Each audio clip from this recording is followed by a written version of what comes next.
Annonceurs, entrepreneurs, promoteurs et chefs d'entreprise, choisissez dès à présent votre meilleur partenaire média, Ideal Production. Ideal Production est basé à Cotonou au Bénin. Ideal Production, le partenaire exclusif de Sika TV en Afrique.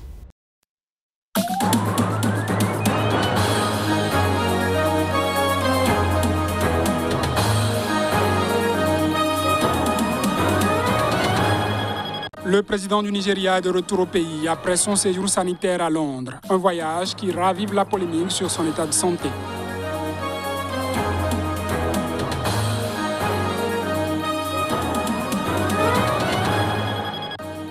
Deux soldats sont tombés dans la zone des 3 frontières. Ils sont tous du bataillon tchadien du G5 Sahel. Ils ont été tués ce jeudi.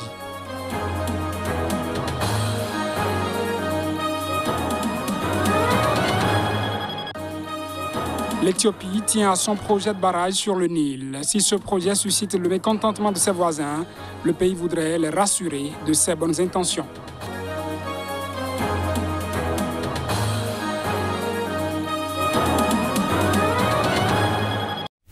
Heureux de vous retrouver à ce journal, mesdames, messieurs. Bonsoir et bienvenue.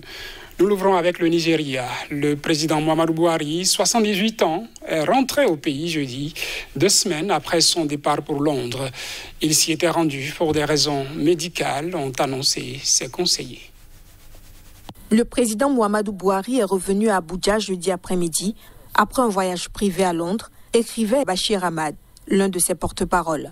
Fin mars, l'équipe du président avait annoncé ce voyage de 2 semaines pour une visite médicale de routine dans la capitale britannique. Son départ avait déclenché une vive polémique dans le pays le plus peuplé d'Afrique, où le système de santé est défaillant, avec moins de 42 000 médecins pour 200 millions d'habitants et des hôpitaux délabrés. L'état de santé de l'ancien général a été un sujet de débat lors de la dernière campagne électorale en 2019, l'opposition affirmant qu'il n'était pas physiquement en état de gouverner. 1 an après sa première élection, entre mai 2016 et la mi-2017, Muhammadu Buhari avait séjourné à plusieurs reprises à Londres, où il avait reçu des soins pour une maladie dont la nature n'a jamais été révélée. Le président avait seulement déclaré n'avoir jamais été aussi malade de sa vie et avoir subi plusieurs transfusions sanguines. Il a depuis effectué plusieurs voyages à Londres pour des raisons personnelles ou des visites médicales. 2 soldats du bataillon tchadien de la force antidjihadiste du G5 Sahel, envoyés en février dans la zone des 3 frontières, ont été tués jeudi dans le centre du Mali. Leur véhicule a en effet sauté sur un engin explosif. Précision. La force du G5 Sahel a perdu 2 de ses soldats jeudi dans le centre du Mali. Un véhicule des éléments de l'armée tchadienne a sauté sur un engin explosif, tuant 2 soldats tchadiens, a déclaré Mahmoud Saleh Anadif, le chef de la mission de l'ONU au Mali, MINUSMA. Ces 2 soldats font partie des 1200 éléments envoyés dans le cadre du G5 Sahel aux confins du Mali, du Niger et du Burkina Faso, a-t-il précisé, en référence à la force conjointe anti-djihadiste constituée par l'organisation régionale G5 Sahel qui regroupe la Mauritanie, le Mali, le Burkina Faso, le Niger et le Tchad. Le bataillon de la force G5 Sahel, auquel appartiennent les 2 militaires tchadiens, le seul à être déployé en dehors de ses frontières nationales, est basé à Terra, ville du sud-ouest du Niger. Plusieurs semaines après son arrivée dans la zone, des cas de viol sur les populations civiles ont été imputés à des soldats tchadiens, dont 1 sur une mineure et 2 sur les femmes mariées en présence de leurs époux sous la menace d'armes à feu, selon la force conjointe et le gouvernement tchadien. Le 2 avril, 4 casques bleus tchadiens ont été tués et une quinzaine blessés dans une attaque djihadiste contre le camp de la MINUSMA à Aguelok, dans le nord-est du Mali. Le pays est en proie depuis 2012 à une poussée djihadiste partie du nord du pays qui l'a plongé dans une crise sécuritaire et s'est étendue au centre du pays. Les violences se sont également propagées au Burkina Faso et au Niger voisin. Le porte-parole du ministère éthiopien des Affaires étrangères, Dina Mufti, indique que la question du méga-barrage que l'Éthiopie construit sur le Nil, qui suscite de vives tensions entre les pays riverains du fleuve, ne sera pas résolue par la guerre. Le Soudan et surtout l'Égypte, en aval du fleuve, voient ce barrage en cours de construction comme une menace pour leurs ressources en eau et multiplie les mises en garde contre l'Éthiopie. Le Premier ministre soudanais a invité ses homologues égyptiens et éthiopiens à un sommet tripartite pour discuter du méga-barrage sur le Nil qui suscite de vives tensions entre les pays riverains du fleuve, a indiqué son bureau. Le Soudan et surtout l'Égypte en aval du fleuve voient ce barrage en cours de construction comme une menace pour leurs ressources en eau et multiplient les mises en garde contre l'Éthiopie qui a encore affirmé la semaine dernière sa détermination à poursuivre son projet en dépit du vif contentieux. Les pourparlers entre les trois pays accueillis début avril par le Congo, président de l'Union africaine, n'ont pas permis de parvenir à un accord sur ce contentieux. Le Premier ministre Abdallah Hamdok a estimé qu'il était urgent de parvenir à un accord sur cette question et s'est dit préoccupé quant à l'avancement des travaux de construction du barrage. Les Soudanais ont soulevé la question de l'échange de données. Nous leur avons promis, nous sommes prêts à leur donner les données sur le remplissage du barrage, sur la sécurité du barrage, même sans réciprocité. L'Éthiopie est même prête à sortir, à signer l'accord d'échange de données. Malheureusement, ils ne sont pas dedans. Ils ne l'acceptent pas. Nous pensons qu'il s'agit d'une procuration et, puisqu'ils font la promotion de l'agenda de quelqu'un d'autre, nous espérons qu'ils ne considéreront aucune offre de l'extérieur. Ils ont déjà épuisé toutes les questions en ce qui concerne les Soudanais. Le sommet tripartite à huis clos se tiendra par vidéoconférence selon le communiqué. Le grand barrage de la Renaissance éthiopienne Gerd est une source de tension entre les trois pays depuis la pose de la première pierre en avril 2011. Au Tchad, la commission électorale a annoncé des premiers résultats partiels pour l'élection présidentielle. En ce qui concerne les résultats définitifs, ils sont attendus d'ici le 25 avril prochain. Ce scrutin devrait déboucher sur un 6e mandat pour le président sortant, Idriss Déby Itno. Après le dépouillement et le décompte des bulletins, la commission électorale du Tchad a annoncé les premiers résultats partiels pour l'élection présidentielle. Mais en raison des longs délais de compilation et d'acheminement des chiffres, les résultats provisoires ne seront connus que le 25 avril prochain. Nombre d'inscrits, 167 312. Nombre de votants, 108 865. Bulletins nuls, 1658.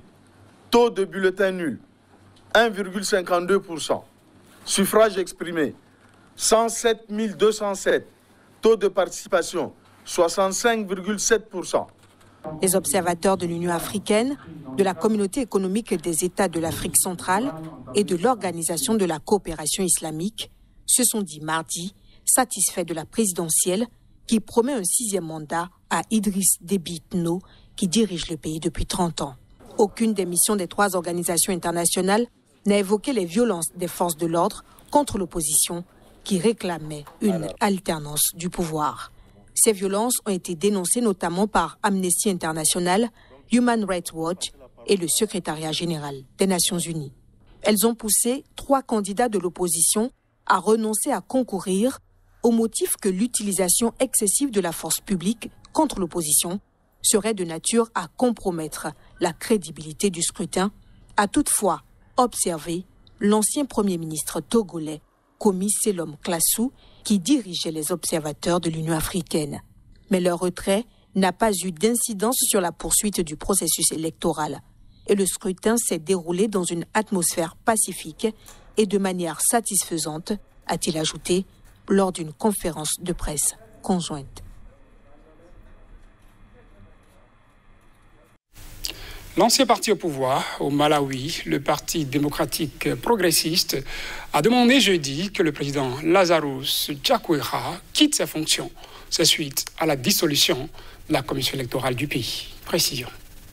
Lazarus Chakwera a révoqué cette semaine l'ensemble des commissaires électoraux du Malawi au motif qu'ils ont été déclarés incompétents par la Cour constitutionnelle.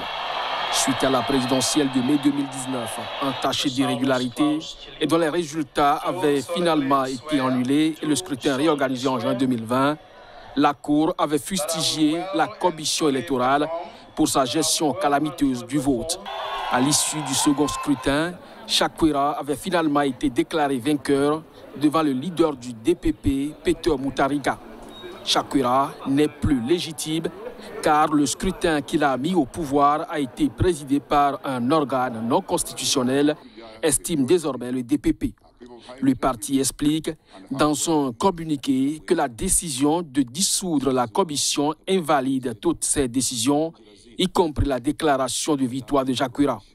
Il appelle les tribunaux, lorsqu'ils seront saisis, à annuler l'élection du docteur Lazarus Chakwera et de son vice-président, le docteur Solos Chilima. Selon un analyste sud-africain, il y a peu de chances que la dissolution de la commission électorale entraîne le président du Malawi à quitter ses fonctions. S'il était confirmé par la Haute Cour que la révocation des commissaires est valide, cela ne pourrait avoir aucun impact sur l'élection présidentielle, a-t-il affirmé à l'AFP. Les nouveaux commissaires électoraux au Malawi n'ont pas encore été désignés. En République démocratique du Congo à présent, plus précisément dans l'est du pays, une personne a été tuée ce jeudi. C'était lors d'une nouvelle manifestation dénonçant l'inaction de la mission des Nations Unies au Congo, MONUSCO, face au massacre de civils dans la province du Nord Kivu. Selon des sources locales, un jeune homme a trouvé la mort lors d'une manifestation interdite à Oicha, en territoire de Béni. Une balle de la police l'a atteint au niveau de la tête et il est mort sur le champ, a détaillé Lewis Saliboko, président de la société civile d'Oicha. Les manifestants dénonçaient l'inaction de la mission des Nations Unies MONUSCO face au massacre de civils dans la province du Nord Kivu. Le gouverneur de province a interdit en début de semaine toute manifestation, alors qu'une dizaine de personnes ont péri lors de ces rassemblements au Nord Kivu, depuis le lancement de cette mobilisation le 5 avril dernier, marquée notamment par une grève générale dans plusieurs villes.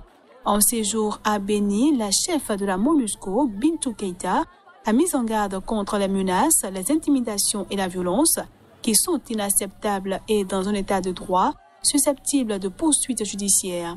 Elles sont non seulement inacceptables, mais totalement contre-productives, a-t-elle ajouté. Bintou Keita a également affirmé que chaque Congolais est libre de critiquer la MONUSCO, d'estimer que cette dernière ne remplit pas son rôle et de demander au gouvernement son départ. Selon l'Église catholique, le territoire de Béni est le théâtre de violences qui ont fait plus de 6 000 morts depuis 2013. C'est déjà la fin de ce journal, mesdames et messieurs. Merci de l'avoir suivi. Nous vous souhaitons un bon week-end en compagnie des programmes de Sika TV.